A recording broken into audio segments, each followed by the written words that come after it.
BP बढ़ना यानी hypertension की बीमारी हमारे देश के लोगों का हेल्थ बिगाड़ने में बहुत बड़ा रोल प्ले करती है। हाइपरटेंशन की वजह से लगभग 15 लाख लोगों की डेथ हर साल हो जाती है। जिन लोगों को स्ट्रोक आता है उनमें लगभग 50% लोगों में हाइपरटेंशन ही जिम्मेदार होता है। इसी तरह से हार्ट अटैक आने वाले लोगों में लगभग 25% लोग ऐसे होते हैं जिनको सिर्फ हाइपरटेंशन की वजह से ही हार्ट अटैक आया हो। अगर हम हाइपरटेंशन की प्रेवलेंस की बात करें तो हर 3 लोग में से एक को हाइपरटेंशन होता है, यानी इसकी जो प्रेवलेंस है वो 29.8% है। शहर के लोगों में ये बीमारी गांव के लोगों के कंपैरिजन में ज़्यादा देखने को मिलती है। इंडिया में हाइपरटेंशन की अवेयरनेस बहुत ही ज़्यादा कम है और इससे बुरी बात यह है कि अगर किसी को हाइपरटेंशन हो गया है तो वो उसको कम करने का उपाय करे, बराबर दवा ले, इसकी संभावना बहुत ही ज़्यादा कम है। हाइपरटेंशन एक लंबे समय तक बिना किसी लक्षण के चलने वाली बीमारी है, जिसकी वजह से जिनको हाइपरटेंशन होता है उनको तब तक कोई पता नहीं चलता जब तक हाइपरटेंशन की वजह से उनके जो ऑर्गन है वो डैमेज होना स्टार्ट नहीं हो जाए। इसीलिए इस बीमारी को साइलेंट किलर कहा जाता है। इस बीमारी का पता करने के लिए हमें हमारा बीपी का जो मेजरमेंट है वो कराते रहना होता है। कोई भी मरीज जिसकी उम्र 18 साल से ज़्यादा है वो जब भी हॉस्पिटल जाएगा उसका बीपी लेना बहुत ज़रूरी होता है।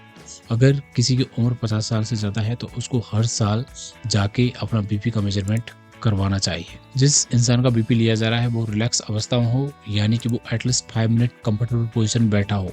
वो इंसान पिछले 1 घंटे से चाय कॉफ़ी ना ले, पिछले 30 मिनट में कोई भी स्मोकिंग या गुटखा ना खाए, अदरवाइज इन लोगों का बीपी की जो रीडिंग है वो गलत आएगी।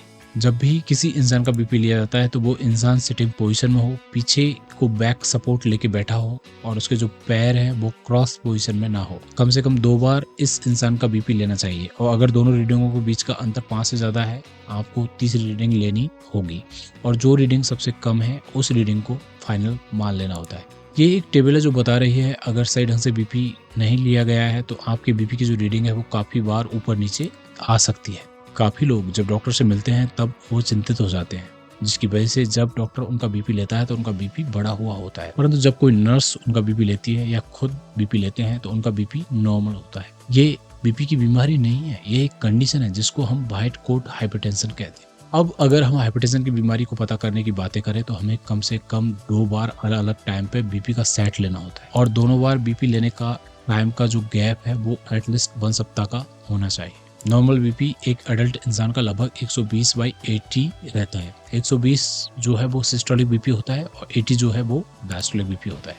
अगर किसी का सिस्टोलिक बीपी 120 से 130 के बीच में आता है या डायस्टोलिक बीपी 80 से 85 के बीच में आता है तो इस इंसान को सिर्फ अपनी डाइट चेंज करने और वजन ज़्यादा है तो उसको कम करने और स्मोकिंग करता है तो उसको छोड़ने की सलाह दी जाती है और ये प्रक्रिया एटलीस्ट 2 साल तक फॉलो की जाती है। इसके बाद फिर से नेक्स्ट स्टेप में दोबारा से उनका बीपी लिया जाता है। इसी तरह से अगर किसी का सिस्टोलिक बीपी 130 से 139 के बीच में है और डायस्टोलिक बीपी 85 से 89 के बीच में है तो ऐसे लोगों को सिर्फ लाइफस्टाइल चेंज करने की सलाह दी जाती है और 1 साल बाद दोबारा से बीपी चेक किया जाता है। अगर किसी का बीपी 140 से 159 के बीच में सिस्टोलिक है और 90 से 99 के बीच में डायस्टोलिक है तो इनको सिर्फ 2 हफ्ते का लाइफस्टाइल मॉडिफिकेशन का समय दिया जाता है। अगर बीपी कम हो जाता है तब तो लाइफस्टाइल मॉडिफिकेशन कंटिन्यू करना होता है, नहीं तो फिर उन्हें मेडिसिन लेने की सलाह दी जाती है। इसी तरह से अगर किसी का सिस्टोलिक बीपी 160 से 179 के बीच में रहता है और डायस्टोलिक बीपी 100 से 109 के बीच में रहता है तो 1 सप्ताह के लाइफ मॉडिफिकेशन के बाद दोबारा से बीपी लिया जाता है। अगर वो फिर से सेम रीडिंग आती है तो लाइफस्टाइल चेंज के साथ में मेडिसिन स्टार्ट करने की जरूरत होती है। अगर किसी का बीपी 180 से ज़्यादा सिस्टोलिक है, 110 से ज़्यादा डायस्टोलिक आता है तो इससे होने वाले टारगेट ऑर्गन डैमेज को असेस करके तुरंत इलाज करने की ज़रूरत होती है। इसीलिए इस कैटेगरी में आपको तुरंत दवा स्टार्ट करनी होती है। हाइपरटेंशन को कारणों को समझने के लिए हम हाइपरटेंशन को 2 भागों में डिवाइड करते हैं। एक होता है प्राइमरी हाइपरटेंशन और दूसरा होता है सेकेंडरी हाइपरटेंशन। जितने भी लोगों में हाइपरटेंशन होता है उनमें लगभग 85% लोगों में प्राइमरी हाइपरटेंशन होता है और लगभग 15% लोगों में सेकेंडरी हाइपरटेंशन होता है। अगर प्राइमरी हाइपरटेंशन की बात करें तो इसमें जीन बहुत बड़ा रोल प्ले करते हैं, साथ में रोल प्ले करते हैं लाइफस्टाइल, आपकी फूड हैबिट, आपकी बॉडी बिल्ड। वहीं अगर सेकेंडरी हाइपरटेंशन की बात करें तो इनमें कोई भी किडनी की बीमारी, hyperthyroidism, causing syndrome, कोआक्टेशन of aorta and sleep apnoea, ये कुछ बीमारियां हैं जो आपके अंदर हाइपरटेंशन को डेवलप करती हैं। हाइपरटेंशन से हमारी बॉडी पे होने वाले नुकसान की बात करें तो सबसे पहला है हमारे दिमाग की नस का फट जाना, जिसकी वजह से दिमाग के अंदर खून बह सकता है। इस तरह के पेशेंटों में बहुत तेज सिर में दर्द होगा, देखने में परेशानी होगी, उल्टी होगी। बीपी जो है हमारे हार्ट को भी बहुत ज़्यादा नुकसान पहुंचाता है, जिसकी वजह से हार्ट अटैक आ सकता है, मायोकार्डियल इन्फार्क्शन हो सकता है। ये बीपी हमारे गुर्दे को भी पूरी तरह से डैमेज कर सकता है। लगातार अगर हमारा बीपी बढ़ा रहेगा तो हमें अंधे होने के चांसेस बहुत ज़्यादा बढ़ जाते हैं, क्योंकि बीपी रेटिना जो एक आँख का पर्दा होता है उसकी नसों को काफ़ी हद तक डैमेज करता है।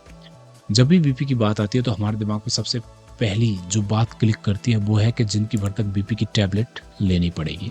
परंतु मैं आज आपको 7 स्टेप बताऊंगा जिनको आप अडॉप्ट करके अगर आपका बीपी 159/99 तक है तब भी बिना मेडिसिन के कंट्रोल कर सकते हो, और साथ ही साथ इस बीपी की वजह से होने वाले हार्ट अटैक को भी इन्हीं स्टेप को फॉलो करके रोक सकते हो। सबसे पहला स्टेप है फिजिकल एक्टिविटी। इसमें आपकी डेली एक्टिविटी है जिसमें आप पैदल चलना, साइकिलिंग चलाना, घर के काम करना, वर्क रिलेटेड काम करना, ये आपको रोज लगभग 3 से 4 घंटे के लिए करना होता है। इसके बाद आती है मॉडरेट इंटेंसिटी फिजिकल एक्टिविटी। ये वो एक्टिविटी होती है जिनको करने से आपकी हार्ट बीट बढ़ जाती है, आपको जल्दी जल्दी सांस लेना पड़ता है, आपकी बॉडी गर्म होती है।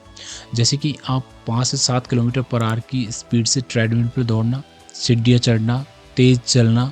अगर इस तरह की एक्सरसाइज आप 45 मिनट के लिए करते हैं तो ये आपके हार्ट को बीपी से होने वाले नुकसान से बचाएगी। और अगर इसी तरह की एक्सरसाइज की ड्यूरेशन आप 60 मिनट रखते हैं तो धीरे धीरे ये आपके वेट को कम करने में हेल्प करेगी। सेकंड स्टेप की बात करें तो वो है वेट रिडक्शन। जिनका भी वजन ज्यादा है उन्हें सबसे पहले अपने वजन को कम करने के बारे में सोचना चाहिए।